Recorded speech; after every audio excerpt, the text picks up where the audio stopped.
അപ്പോൾ നമ്മൾ ഓരോരോ സംഗതികളായിട്ട് നമ്മളിങ്ങനെ പഠിച്ചെടുക്കും കേട്ടോ.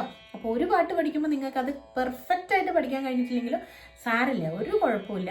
അടുത്ത പാട്ട് കുറച്ചുകൂടി നന്നാക്കാൻ നോക്കുക, അതിൻ്റെ അടുത്ത പാട്ട് കുറച്ചുകൂടി നന്നാക്കാൻ നോക്കുക.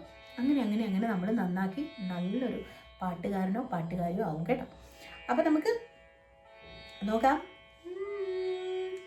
സന്ധ്യകളുണ്ടോ, ചന്ദ്രികയുണ്ടോ, ഗന്ധർവഗീതമുണ്ടോ.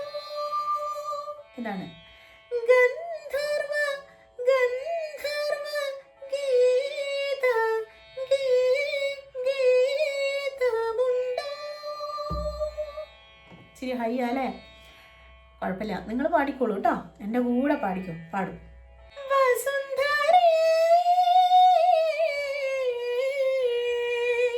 നേരത്തെ നമ്മൾ ഇതേ സംഗതി പഠിച്ചിട്ടുണ്ട്, കേട്ട് പഠിച്ചോണേ.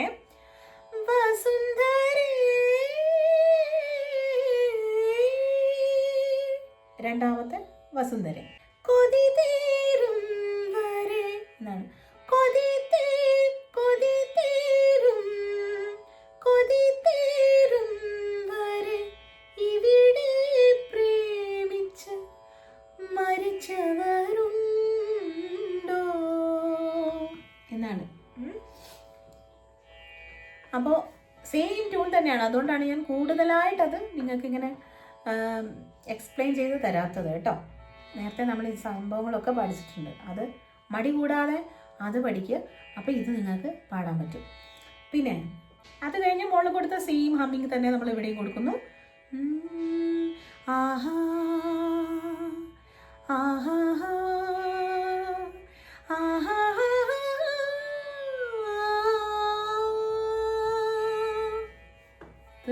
എന്തൊരു സുഖമാണല്ലേ പാട്ട് കേൾക്കാൻ. അപ്പം നിങ്ങൾ ഇതുപോലെ പഠിക്കണം കേട്ടോ. വീണ്ടും എന്ത് പാടുന്നു? പല്ലവിയിലേക്ക് പോകുന്നു. പിന്നെ അവസാന ഭാഗം, അതായത് നമ്മൾ ലാസ്റ്റ് പല്ലവി പാടുന്ന സമയത്ത് വീണ്ടും ചന്ദ്രകളഭം വ്യത്യാസം വരുന്നുണ്ട്. ചന്ദ്രകളഭം എന്നാണ് വരുന്നത്. ചന്ദ്രകളഭം